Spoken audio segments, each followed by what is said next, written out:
Καλησπέρα και καλώς ήρθατε σε άλλη μια λέξη εκφραστικής ανάγνωσης εν μέσω κορονοϊού 2022. Ο Ιανουάριος τελειώνει σήμερα και όπως σας υποσχέθηκα τελειώνουμε με ένα ακόμα λογοτεχνικό αυτή τη φορά κείμενο απαρχών και συγκεκριμένα από τα πολύ αγαπημένα μου χρονικά της Νάρνια του C.S. Lewis. Είναι τα κεφάλαια που περιγράφουν την δημιουργία της Νάρνια. Θα ξεκινήσουμε λίγο πιο νωρίς. Το βιβλίο είναι το The Magician's Nephew και για όσους ξέρουν λίγο, έτσι, έχουν ασχοληθεί με τα χρονικά της Νάρνια, ως γνωστόν το συγκεκριμένο κείμενο γράφτηκε μετά και δημοσιεύτηκε μετά το The Lion, the Witch and the Wardrobe, οπότε χρονικά γραμμένο είναι μεν αργότερα, αλλά εντός των χρονικών αυτών καθεαυτών είναι ουσιαστικά το πρώτο βιβλίο. Chapter 8. The Fight at the Lamp Post. "Ho, Empress, are you? We'll see about that," said a voice. Then another voice said, "3 cheers for the Empress of Kolniach," and quite a number joined in. A flush of colour came into the witch's face, and she bowed ever so slightly. But the cheers died away into roars of laughter, and she saw that they had only been making fun of her. A change came over her expression, and she changed the knife to her left hand. Then, without warning, she did a thing that was dreadful to see. Lightly, easily, as if it were the most ordinary thing in the world, she stretched up her right arm and wrenched off one of the crossbars of the lamp-post. If she had lost some magical powers in our world, she had not lost her strength. She could break an iron bar as if it were a stick of barley sugar. She tossed her new weapon up in the air, caught it again, brandished it, and urged the horse forward. "Now's my chance," thought Diggory. He darted between the horse and the railings and began going forward. If only the brood would stay still for a moment, he might catch the witch's heel. As he rushed, he heard a sickening crash and a thud. The witch had brought the bar down on the chief policeman's helmet. The man fell like a ninepin. "Quick, Diggory, this must be stopped," said a voice beside him. It was Polly, who had rushed down the moment she was allowed out of bed. "You are a brick," said Diggory. "Hold on to me tight. You'll have to manage the ring. Yellow, remember? And don't put it on till I shout." There was a second crash, and another policeman crumpled up. There came an angry roar from the crowd. "Pull her down! Get a few paving stones! Call out the military!" But most of them were getting as far away as they could. The cabby, however, obviously the bravest as well as the kindest person present, was keeping close to the horse, dodging this way and that to avoid the bar, but still trying to catch Strawberry's head. The crowd booed and bellowed again. A stone whistled over Diggory's head. Then came the voice of the witch, clear like a great bell, and sounding as if, for once, she was almost happy. "Scum! You shall pay dearly for this when I have conquered your world. Not one stone of your city will be left. I will make it as Charn, as Philinda, as Sorlis, as Bramandin." Diggory at last caught her ankle.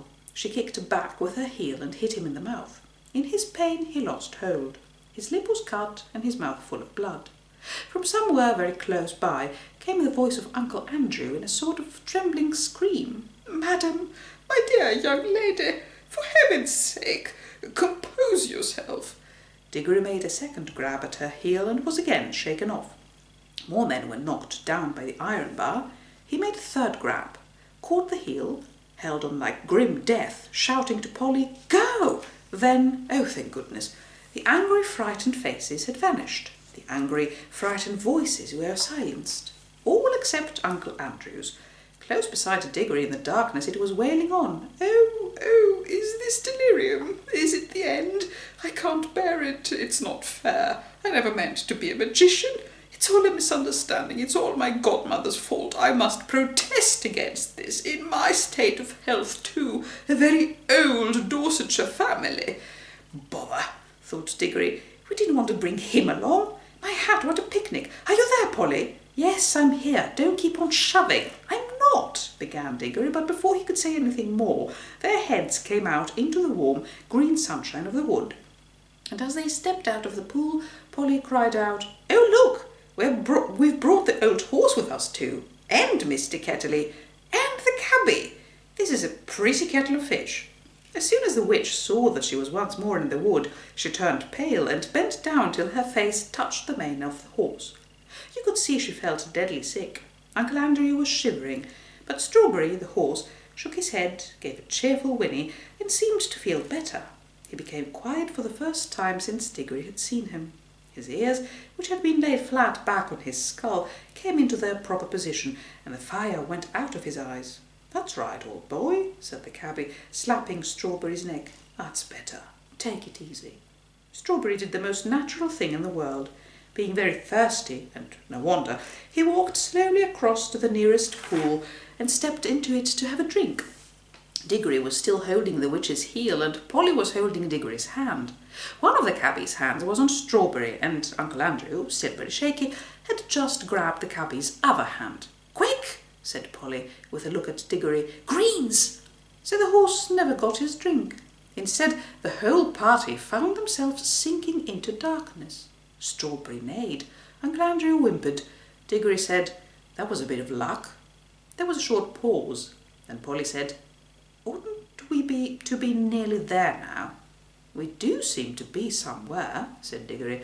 "At least I'm standing on something solid." "Why, so am I, now that I come to think of it," said Polly. "But why it's so dark?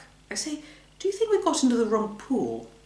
"Perhaps this is Charn," said Diggory, "only we've got back in the middle of the night." "This is not Charn," came the witch's voice. "This is an empty world. This is nothing." And really, it was uncommonly like nothing. There were no stars. It was so dark that they couldn't see one another at all, and it made no difference whether you kept your eyes shut or open. Under their feet there was a cool, flat something which might have been earth, and was certainly not grass or wood. The air was cold and dry, and there was no wind. "My doom has come upon me," said the witch in a voice of horrible calmness. "Oh, don't say that," babbled Uncle Andrew. "My dear young lady, pray don't say such things. It can't be as bad as that. Ah, cabman, my good man, you don't happen to have a flask about you? A drop of spirits is just what I need." Now then," came the cabby's voice, a good firm, hearty voice. "Keep cool, everyone, that's what I say. No bones broken, anyone? Good. Well, there's nothing to be thankful for straight away, and more than anyone could expect after falling all that way. Now, if we've fallen down some diggings, as it might be for a new station on the underground, someone will come and get us out presently, see? And if we're dead, which I don't deny it might be, well, you got to remember that worse things happen at sea, and a chap's got to die sometime. And there ain't nothing to be afraid of if a chap's led a decent life. And if you ask me, I think the best thing we could do to pass the time would be sing a hymn." And he did. He struck up at once a harvest Thanksgiving hymn, all about crops being safely gathered in. It was not very suitable to a place which felt as if nothing had ever grown there since the beginning of time, but it was the one he could remember best. He had a fine voice, and the children joined in. It was very cheering. Uncle Andrew and the witch did not join in. Towards the end of the hymn, Diggory felt someone plucking at his elbow, and from a general smell of brandy and cigars and good clothes, he decided that it must be Uncle Andrew. Uncle Andrew was cautiously pulling him away from the others. When they had gone a little distance, the old man put his mouth so close to Diggory's ear that it tickled, and whispered, "Now, my boy, slip on your ring. Let's be off." But the witch had very good ears. "Fool!" came her voice, and she leapt off the horse. "Have you forgotten that I can hear men's thoughts? Let go the boy. If you attempt treachery, I will take such vengeance upon you as never heard of in all worlds from the beginning. And," added Diggory, "if you think I'm such a mean pig as to go off and leave Polly and the cabby and the horse in a place like this, you're well mistaken." "You are a very naughty and impertinent little boy," said Uncle Andrew. "Hush," said the cabby. They all listened. In the darkness, something was happening at last. A voice had begun to sing. It was very far away, and Diggory found it hard to decide from what direction it was coming. Sometimes it seemed to come from all directions at once. Sometimes he almost thought it was coming out of the earth beneath them. Its lower notes were deep enough to be the voice of the earth itself. There were no words. There was hardly even a tune. But it was, beyond comparison, the most beautiful noise he had ever heard. It was so beautiful he could hardly bear it. The horse seemed to like it too. He gave the sort of whinny a horse would give if, after years of being a cab horse, it found itself back in the old field where it had played as a foal, and saw someone whom it remembered and loved coming across the field to bring it a lump of sugar. "God," said the cabby, "ain't it lovely?" Then two wonders happened at the same moment. One was that the voice was suddenly joined by the other voices, more voices than you could possibly count. They were in harmony with it, but far higher up the scale, cold, tingling, silvery voices. The second wonder was that the blackness overhead all at once was blazing with stars. They didn't come out gently one by one as they do on a summer evening. One moment there had been nothing but darkness. Next moment 1,000 points of light leapt out. Single stars, constellations, and planets, brighter and bigger than any in our world. There were no clouds. The new stars and the new voices began at exactly the same time. If you had seen and heard it, as Diggory did, you would have felt quite certain that it was the stars themselves which were singing, and that it was the first voice, the deep one, which had made them appear and made them sing. "Glory be," said the cabby. I'd have been a better man all my life if I'd known there were things like this." The voice on the earth was now louder and more triumphant, but the voices in the sky, after singing loudly with it for a time, began to get fainter. And now something else was happening. Far away and down near the horizon, the sky began to turn grey. A light wind, very fresh, began to stir. The sky in that one place grew slowly and steadily paler. You could see shapes of hills standing up dark against it. All the time the voice went on singing. There was soon light enough for them to see one another's faces. The cabby and the two children had open mouths and shining eyes. They were drinking in the sound, and they looked as if it reminded them of something. Uncle Andrew's mouth was open too, but not open with joy. He looked more as if his chin had simply dropped away from the rest of his face. His shoulders were stooped and his knees shook. He was not liking the voice. If he could have got away from it by creeping into a rat's hole, he would have done so. But the witch looked as if, in a way, she understood the music better than any of them. Her mouth was shut, her lips were pressed together, and her fists were clenched. Ever since the song began, she had felt that this whole world was filled with a magic different from hers and stronger. She hated it. She would have smashed that whole world, or all worlds, to pieces if it would only stop the singing. The horse stood with its ears well forward and twitching. Every now and then it snorted and stamped the ground. It no longer looked like a tired old cab horse. You could now well believe that its father had been in battles. The eastern sky changed from white to pink, and from pink to gold. The voice rose and rose, till all the air was shaking with it. And just as it swelled to the mightiest and most glorious sound it had yet produced, the sun arose. Diggory had never seen such a sun. The sun above the ruins of Charn had looked older than ours. This looked younger. You could imagine that it laughed for joy as it came up.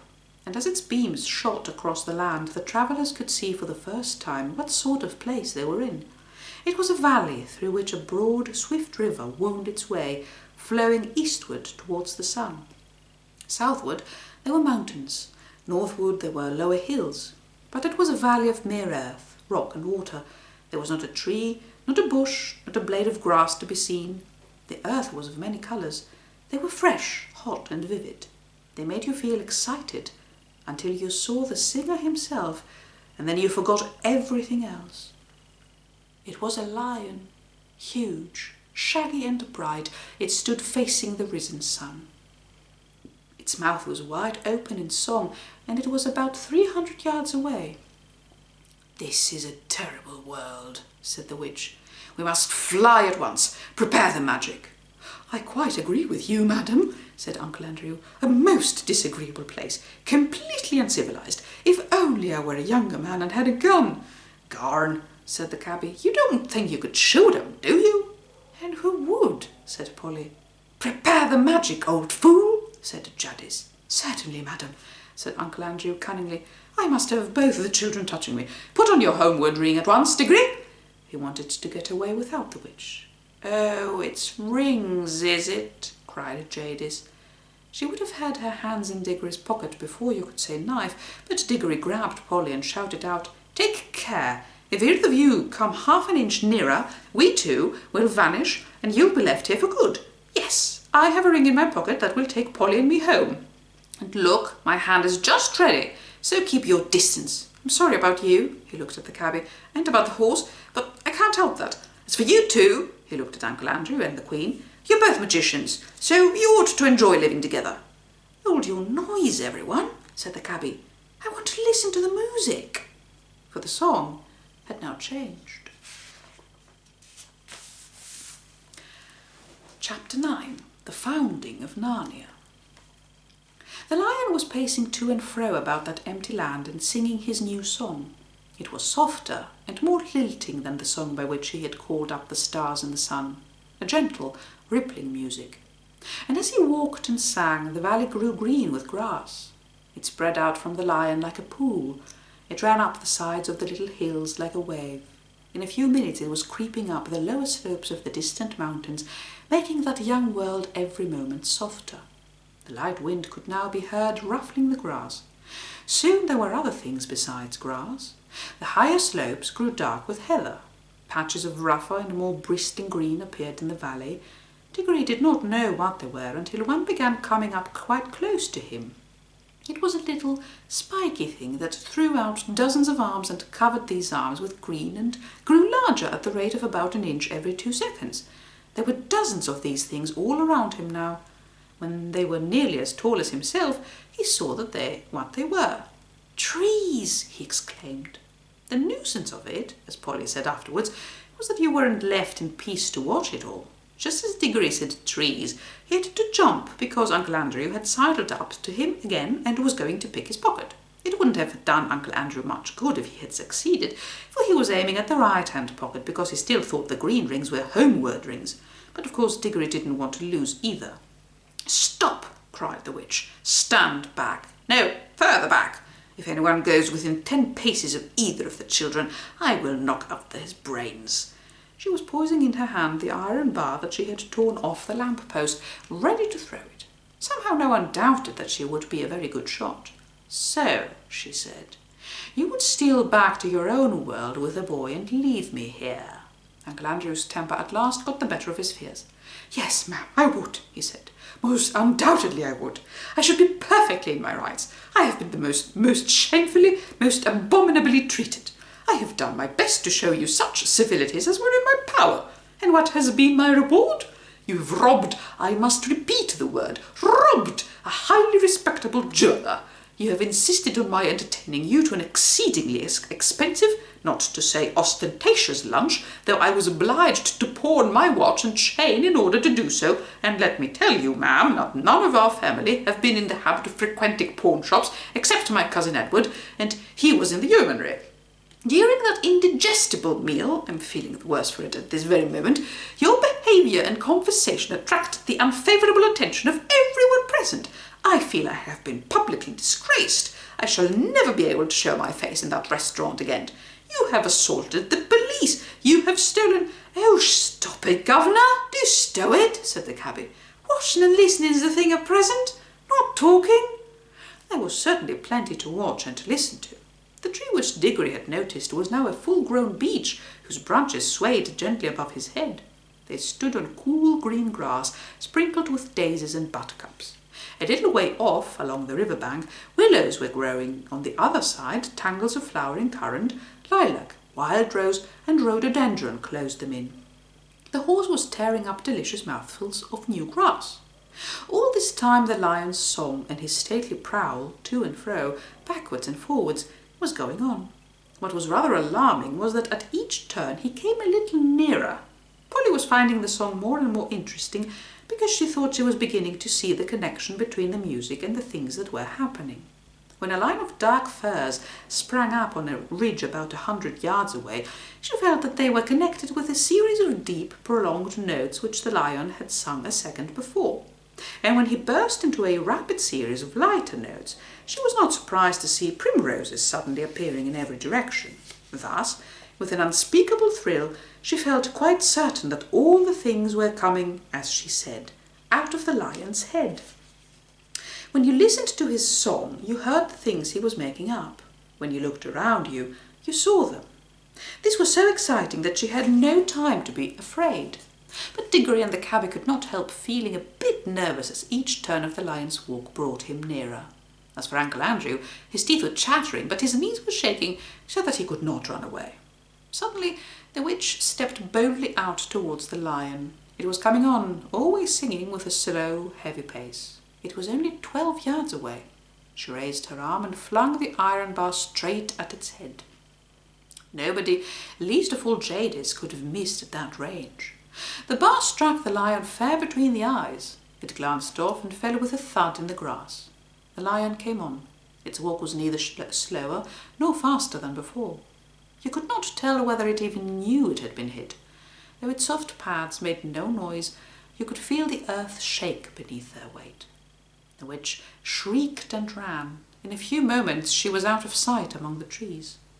Uncle Andrew turned to do likewise, tripped over a root, and fell flat on his face in a little brook that ran down to join the river. The children could not move. They were not even quite sure that they wanted to. The lion paid no attention to them. Its huge red mouth was open, but open in song, not in a snarl. It passed by them so close that they could have touched its mane.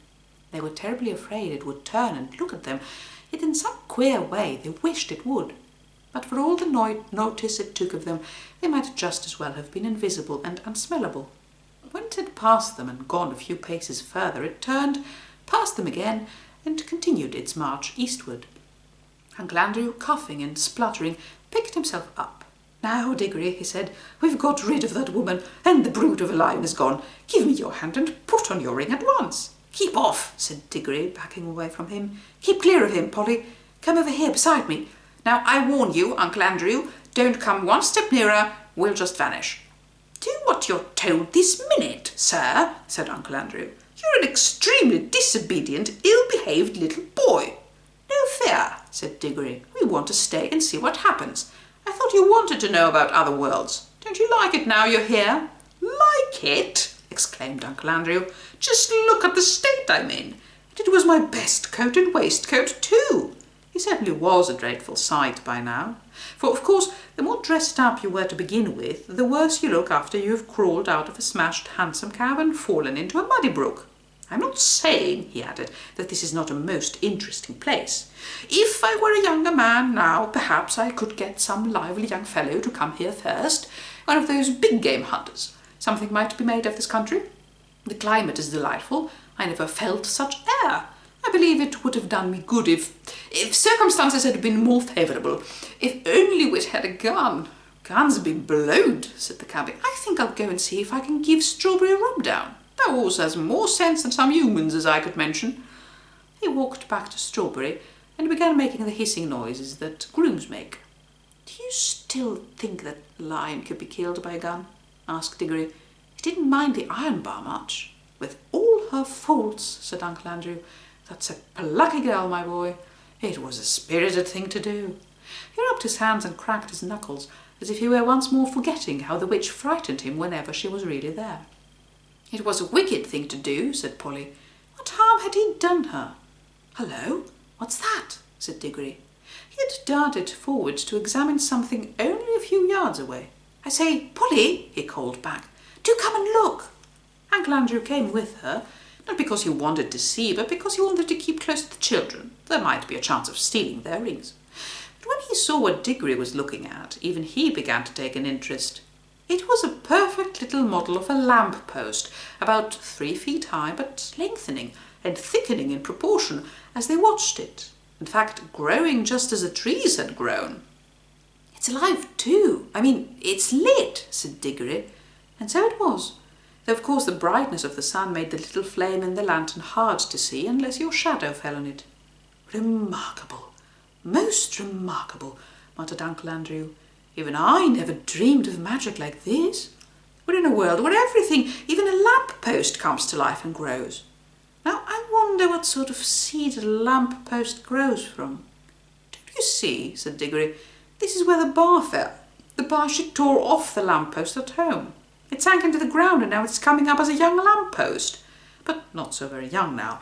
It was as tall as Diggory while he said this." "That's it. Stupendous, stupendous," said Uncle Andrew, rubbing his hands harder than ever. "Ho, ho! They laughed at my magic. That fool of a sister of mine thinks I'm a lunatic. I wonder what they'll say now. I have discovered a world where everything is bursting with life and growth. Columbus, now they talk about Columbus, but what was America to this? The commercial possibilities of this country are unbounded. Bring a few old bits of scrap iron here, bury 'em, and up they come as brand new railway engines, battleships, anything you please. They'll cost nothing and I can sell 'em at full prices in England. I shall be a millionaire. And then the climate, I feel years younger already. I can run it as a health resort. A good sanatorium here might be worth 20,000 a year. Of course, I shall have to let a few people into the secret. The first thing is to get that brood shot." "You're just like the witch," said Polly. "All you think of is killing things." "And then as regards oneself," Uncle Andrew continued in a happy dream, "there's no knowing how long I might live if I settled here. And that's a big consideration when a fellow has turned 60. I shouldn't be surprised if I never grew a day older in this country. Stupendous! The land of youth." "Oh," cried Diggory, "the land of youth? Do you think it really is?" For of course he remembered that what Aunt Letty had said to the lady who brought the grapes, and that sweet hope rushed back upon him. "Uncle Andrew," he said, "do you think there's anything here that would cure Mother?" "What are you talking about?" said Uncle Andrew. "This isn't a chemist's shop. But as I was saying, you don't care twopence about her," said Diggory savagely. "I thought you might. After all, she's your sister as well as my mother. Well, no matter. I'm jolly well going to ask the lion himself if he can help me." And he turned and walked briskly away. Polly waited for a moment and then went after him. "Here, stop, come back. The boy's gone mad," said Uncle Andrew. He followed the children at a cautious distance behind, for he didn't want to get too far away from the green rings or too near the lion. In a few minutes Diggory came to the edge of the wood, and there he stopped. The lion was singing still, but now the song had once more changed. It was more like what we should call a tune, but it was also far wilder. It made you want to run and jump and climb. It made you want to shout. It made you want to rush at other people and either hug them or fight them.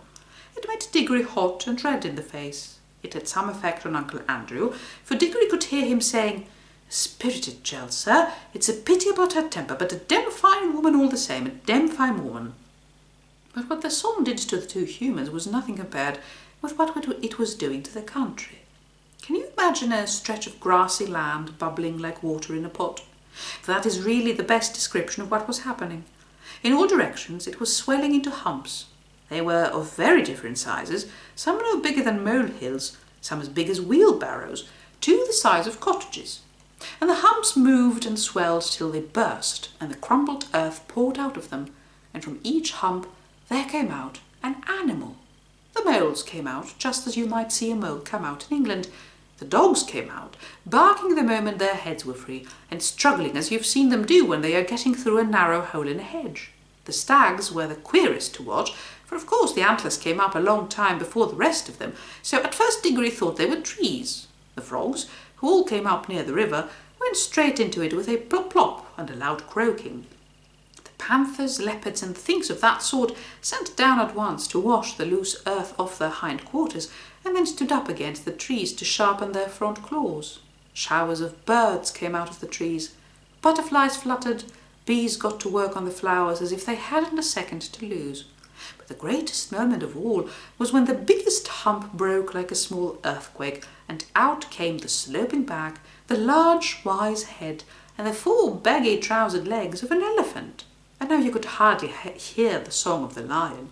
There was so much cawing, cooing, crowing, braying, neighing, baying, barking, lowing, bleating and trumpeting.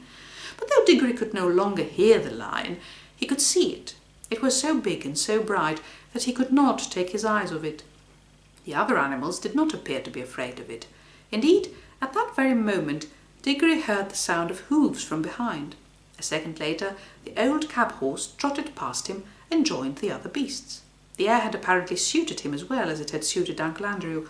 He no longer looked like the poor old slave he had been in London. He was picking up his feet and holding his head erect. And now, for the first time, the lion was quite silent. He was going to and fro among the animals, and every now and then he would go up to 2 of them, always 2 at a time, and touch their noses with his. He would touch 2 beavers among all the beavers, 2 leopards among all the leopards, 1 stag and 1 deer among all the deer, and leave the rest. Some sorts of animals he passed over altogether, but the pairs which he had touched instantly left their own kinds and followed him. At last he stood still, and all the creatures whom he had touched came and stood in a wide circle around him. The others whom he had not touched began to wander away. Their noises faded gradually into the distance. The chosen beasts who remained were now utterly silent, all with their eyes fixed intently upon the lion. The cat-like ones gave an occasional twitch of the tail, but otherwise all were still. For the first time that day there was complete silence, except for the noise of running water. Diggory's heart beat wildly. He knew something very solemn was going to be done. He had not forgotten about his mother, but he knew jolly well that, even for her, he couldn't interrupt a thing like this. The lion, whose eyes never blinked, stared at the animals as hard as if he was going to burn them up with his mere stare, and gradually a change came over them. The smaller ones, the rabbits, moles, and such like, grew a good deal larger. The very big ones, you noticed it most with the elephants, grew a little smaller. Many animals sat up on their hind legs. Most put their heads on one side as if they were trying very hard to understand. The lion opened his mouth, but no sound came from it. He was breathing out a long, warm breath. It seemed to sway all the beasts as the wind sways a line of trees. Far overhead, from beyond the veil of blue sky which hid them, the stars sang again, a pure, cold, difficult music. Then there came a swift flash like fire, but it burnt nobody, either from the sky or from the lion itself, and every drop of blood tingled in the children's bodies, and the deepest, wildest voice they had ever heard was saying, "Narnia, Narnia, Narnia, awake, love, think, speak. Be walking trees, be talking beasts, be divine waters." Chapter 10. The First Joke and Other Matters. It was, of course, the lion's voice. The children had long felt sure that he could speak, yet it was a lovely and terrible shock when he did. Out of the trees wild people stepped forth, gourds, fauns and satyrs and dwarfs. Out of the river rose the river god with his naiad daughters, and all these and all the beasts and birds in their different voices, low or high or thick or clear, replied, "Hail, Aslan! We hear and obey. We are awake. We love. We think. We speak. We know." "But please, we don't know very much yet," said a nosy and snorty kind of voice. And that really did make the children jump, for it was the cab horse who had spoken. "Good old Strawberry," said Polly. "I am glad he was one of the ones picked out to be a talking beast." And the cabby, who was now standing beside the children, said, "Strike me pink. I always did say that horse had a lot of sense, though." "Creatures, I give you yourselves," said the strong, happy voice of Aslan. "I give to you forever this land of Narnia. I give you the woods, the fruits, the rivers. I give you the stars, and I give you myself. The dumb beasts whom I have not chosen are yours also. Treat them gently and cherish them. But do not go back to their ways, lest you cease to be talking beasts. For out of them you were taken, and into them you can return. Do not so." "No, Aslan, we won't," said everyone. But one perky jackdaw added in a loud voice, "No fear," and everyone else had finished just before he said it, so that his words came out quite clear and in a dead silence. And perhaps you have found out how awful that can be, say, at a party. The jackdaw became so embarrassed that it hid its head under its wings as if it was going to sleep. And all the other animals began making various queer noises, which are their ways of laughing, in which, of course, no one has ever heard in our world. They tried at first to repress it, but Aslan said, "Laugh and fear not, creatures. Now that you are no longer dumb and witless, you need not always be grave, for jokes as well as justice come in with speech." So they all let themselves go, and there was such merriment that the jackdaw himself plucked up courage again and perched on the cab horse's head between its ears, clapping its wings, and said, "Aslan, Aslan, have I made the first joke? Will everybody always be told how I made the first joke?" "No, little friend," said the lion, "you have not made the first joke. You have only been the first joke." Then everyone laughed more than ever, but the jackdaw didn't mind and laughed just as loud till the horse shook its head and the jackdaw lost its balance and fell off, but remembered its wings, they were still new to it, before it reached the ground. "And now," said Aslan, "Narnia is established. We must next take thought for keeping it safe. I will call some of you to my council. Come hither to me, you, the chief dwarf, and you, the river god, and you, Oak, and the he-owl, and both the ravens and the bull-elephant. We must talk together. For though the world is not 5 hours old, an evil has already entered it." The creatures he had named came forward, and he turned away eastward with them. The others all began talking, saying things like, "What did he say had entered the world? An evil? What's an evil? No, he didn't say an evil, he said a weevil. Well, what's that?" "Look here," said Diggory to Polly, "I've got to go after him. Aslan, the lion. I must speak to him." "Do you think we can?" said Polly. "I wouldn't dare." "I've got to," said Diggory. "It's about Mother. If anyone could give me something that would do her good, it would be him." "I'll come along with you," said the cabby. "I like the looks of him, and I don't reckon these other beasts will go for us, and I want a word with old Strawberry." So all three of them stepped out boldly, or as boldly as they could, towards the assembly of animals. The creatures were so busy talking to one another and making friends that they didn't notice the three humans until they were very close. Nor did they hear Uncle Andrew, who was standing trembling in his buttoned boots a good way off and shouting, but by no means at the top of his voice, "Diggory, come back at once when you're told. I forbid you to go a step further." When at last they were right in among the animals all stopped talking and stared at them. "Well," said the he-beaver at last, "what in the name of Aslan are these?" "Please," began Diggory in rather a breathless voice, when Rabbit said, "They're a kind of large lettuce, that's my belief." "No, we're not, honestly, we're not," said Polly hastily. "We're not at all nice to eat." "There," said the mole, "they can talk. Whoever heard of a talking lettuce?" "Perhaps they're the second joke?" suggested the jackdaw. The panther, which had been washing its face, stopped for a moment to say, "Well, if they are, they're nothing like so good as the first one.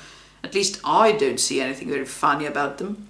It yawned and went on with its wash. "Oh, please," said Diggory, "I'm in such a hurry. I want to see the lion." All this time the cabby had been trying to catch Strawberry's eye. Now he did. "Now, Strawberry, old boy," he said, "you know me. You ain't going to stand there and say as you don't know me." "What's the thing talking about, horse?" said several voices. "Well," said Strawberry very slowly, "I don't exactly know. I think most of us don't know much about anything yet, but I've a sort of idea I've seen a thing like this before. I've a feeling I lived somewhere else, or was something else, before Aslan woke us all up a few minutes ago. It's all very muddled, like a dream. But there were things like these three in the dream." "What?" said the cabby. "Not know me? Me what used to bring you a hot mash of an evening when you was out of sorts? Me will rub you down proper? Me would never forgot to put your cloth on you if you was standing in the cold. I wouldn't have thought of it of you, Strawberry.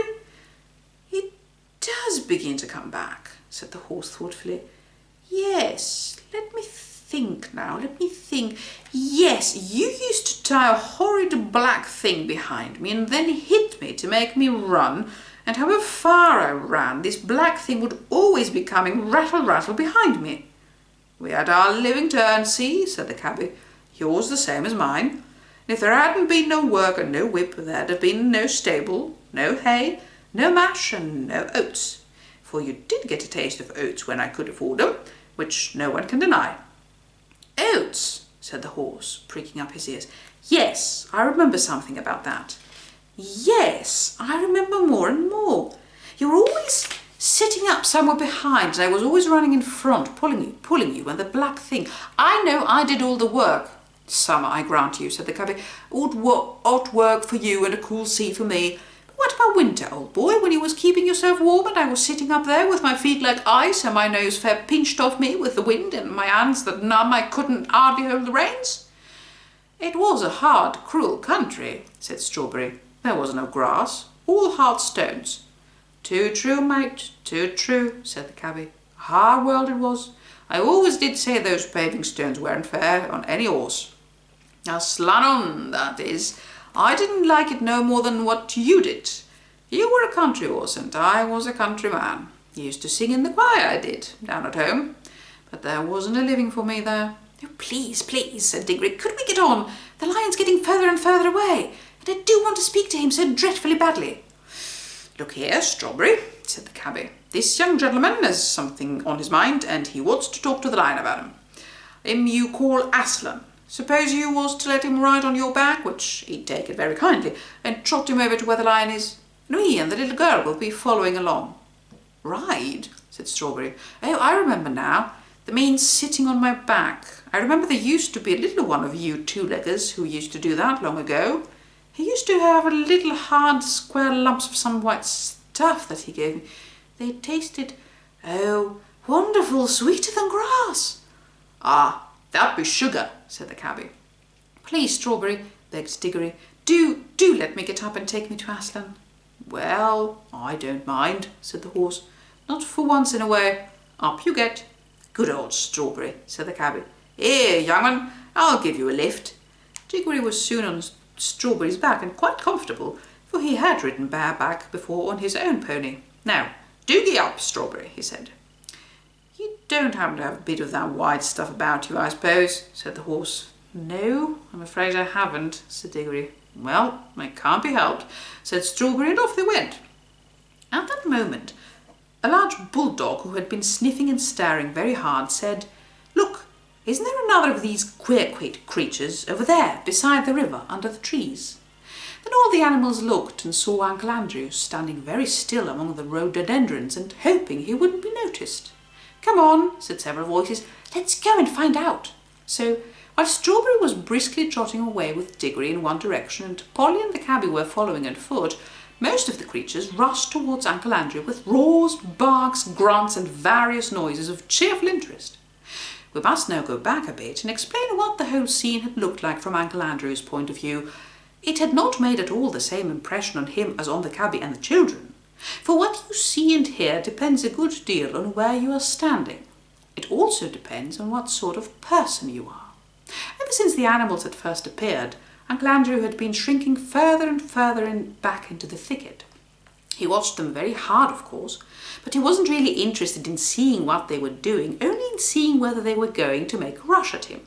Like the witch, he was dreadfully practical. He simply didn't notice that Aslan was choosing one pair out of every kind of beasts. All he saw, or thought he saw, was a lot of dangerous wild animals walking vaguely about, and he kept on wondering why the other animals didn't run away from the big lion. When the great moment came and the beast spoke, he missed the whole point, for a rather interesting reason. When the lion had first begun singing, long ago when it was still quite dark, he had realized that the noise was a song, and he had disliked the song very much. It made him think and feel things he did not want to think and feel. Then, when the sun rose and he saw that the singer was a lion, only a lion, as he said to himself, he tried his hardest to make believe that it wasn't singing and never had been singing, only roaring as any lion might in a zoo in our own world. Of course it can't really have been singing, he thought. I must have imagined it. I've been letting my nerves get out of order. Who ever heard of a lion singing? And the longer and more beautifully the lion sang, the harder Uncle Andrew tried to make himself believe that he could hear nothing but roaring. Now, the trouble about trying to make yourself stupider than you really are is that you very often succeed. Uncle Andrew did. He soon did hear nothing but roaring in Aslan's song. Soon he couldn't have heard anything else, even if he had wanted to. And when at last the lion spoke and said, "Narnia, awake," he didn't hear any words. He heard only a snarl. And when the beast spoke in answer, he heard only barkings, growlings, bayings and howlings. And when they laughed, well, you can imagine. That was worse for Uncle Andrew than anything that had happened yet. Such a horrid, bloodthirsty din of hungry and angry brutes he had never heard in his life. Then, to his utter rage and horror, he saw the other 3 humans actually walking out into the open to meet the animals. "The fools," he said to himself. "Now those brutes with the rings along with the children, and I'll never be able to get home again. What a selfish little boy that Diggory is. And the others are just as bad. If they want to throw away their own lives, that's their business. But what about me? They don't seem to think of that. No one thinks of me." Finally, when a whole crowd of animals came rushing towards him, he turned and ran for his life. And now anyone could see that the air of that young world was really doing the old gentleman good. In London he had been far too old to run. Now he ran at a speed which would have made him certain to win the 100 yards race at any prep school in England. His coat-tails flying out behind him were a fine sight. But of course it was no use. Many of the animals behind him were swift ones. It was the first run they had ever taken in their lives, and they were all longing to use their new muscles. "After him! After him!" they shouted. "Perhaps he's that Neville! Tally-ho! Tantivy! Cut him off! Round him up! Keep it up! Hooray!" In a very few minutes, some of them got ahead of him. They lined up in a row and barred his way. Others hemmed him in from behind. Wherever he looked, he saw terrors. Antlers of great elks and the huge face of an elephant towered over him. Heavy, serious-minded bears and boars grunted behind him. Cool-looking leopards and panthers with sarcastic faces, as he thought, stared at him and waved their tails. What struck him most of all was the number of open mouths. The animals had really opened their mouths to pound. He thought they had opened their mouths to eat him. Uncle Andrew stood trembling and swaying this way and that. He had never liked animals at the best of times, being usually rather afraid of them. And of course years of doing cruel experiments on animals had made him hate and fear them far more. "Now, sir," said the bulldog in his businesslike way, "are you animal, vegetable or mineral?" That was what he'd really said. But all Uncle Andrew heard was "Growl!" Calabrari.